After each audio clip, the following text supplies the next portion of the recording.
Hello, welcome to another TED Talk of mine. Honestly, I wanted to just go back to making gaming videos, but given the circumstances, I feel like I had to talk about this. So, let's get started.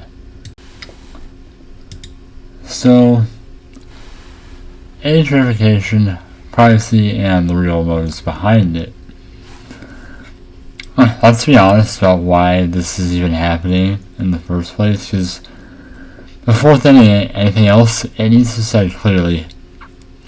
Platforms are not implementing widespread age verification primarily to protect children. That is merely just a public-facing justification. It sounds good, it plays well politically, and it reduces backlash, but let's be real, anyone with mere acts of critical thinking, sees that's not the case, because when you look at how these systems are actually designed and deployed, the execution often fails to meaningfully protect minors, while dramatically increasing surveillance and data collection for everyone. If child safety were truly the core priority, platforms would focus on stronger and smarter moderation systems, improve parental control dashboards, device-level content filters, education initiatives for parents and guardians, and transparent reporting systems. Instead, what we're seeing is the rapid rollout of invasive identity verification systems requiring government-issued ID uploads, facial biometric scans, live video verification, and detailed personal information tied to accounts.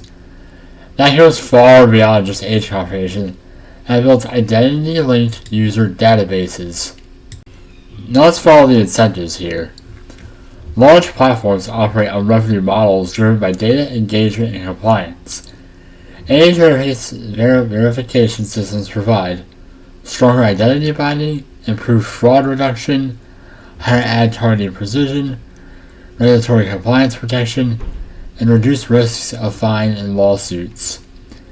Verified users are traceable users. Traceable users are more valuable users. Even if a company claims it doesn't sell your data, fair identity increases the long-term commercial value of user accounts and reduces corporate liability under new laws. Regulatory pressure also creates financial incentives. Implementing age verification protects companies from government penalties and shields them from legal risk.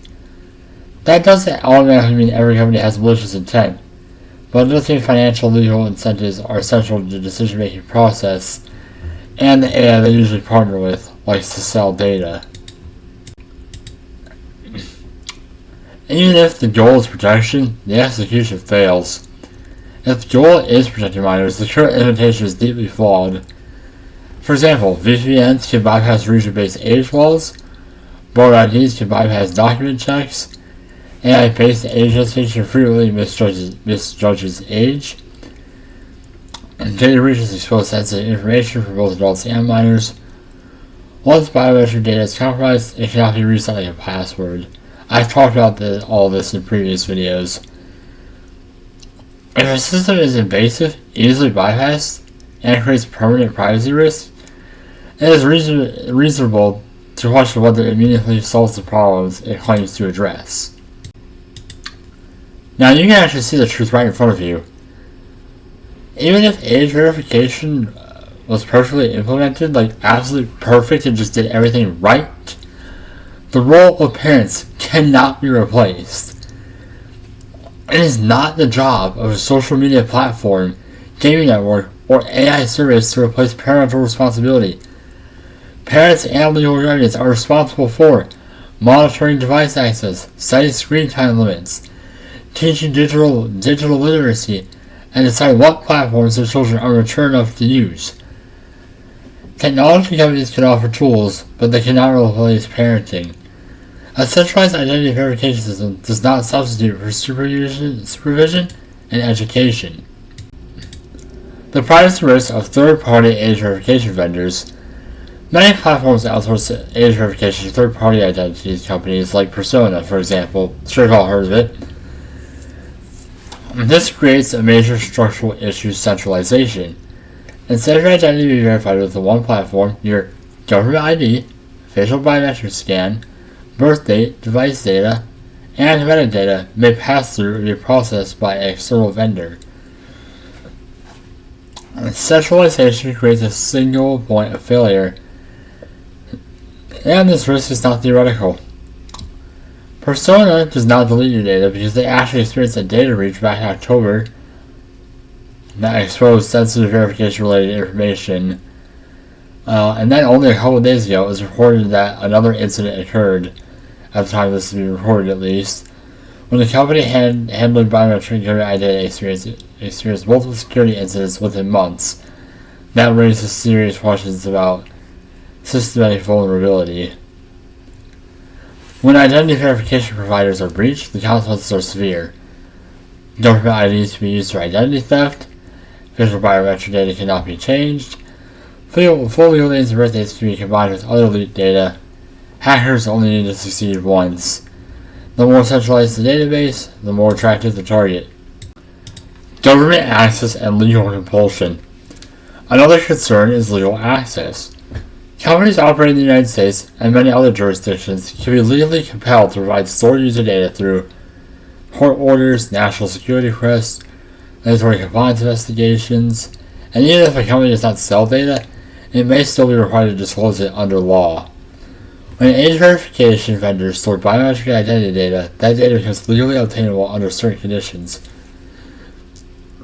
Users often have little visibility into, if any, how long their verification data is retained, whether it is truly deleted, who has processed it, and whether it has been requested by authorities. That uncertainty alone should concern privacy-conscious individuals. Personal position. For transparency, I have verified on Roblox and YouTube, but I will not be verifying on any more platforms, not voluntarily and not under pressure. Every additional verification increases the number of databases holding sensitive identity information. At some point, the risk outweighs the benefit that totally exists, that benefit's bullshit. Drawing a line actually matters. The normalization of identity tracking. Beyond one company or one breach, there is a bigger shift happening. Age verification normalizes identity-first internet access. Over time, this can lead to reduced anonymity, increased traceability, chilling effects on speech, higher barriers to participation online. Once the infrastructure for biometric identity verification becomes standard, it rarely shrinks, it expands. History shows that surveillance systems built for one purpose often evolve beyond their original scope. Here's some practical recommendations based on the risks involved. If you're not age verified on any platform, at least consider staying that way, because maintaining privacy means minimizing unnecessary identity exposure and your shit getting breached.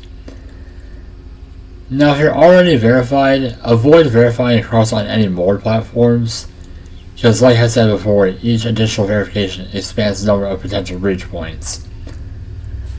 Platforms should build privacy-preserving alternatives. Instead of centralized vendors like Persona collecting ideas of biometrics, companies should explore on-device verification methods, zero-knowledge proof systems, age tokens that confirm eligibility without revealing full identity, platform containing systems that do not share raw data externally, because I do believe Roblox and Discord when they say they don't want to keep the data.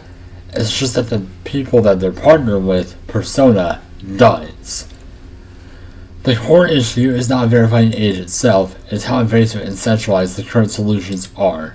Actually, let me take that back. The fact that age verification even exists is fucking stupid.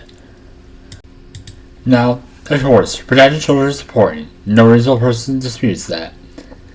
But mass biometric identity collection is not automatically the correct solution. History is living proof of this.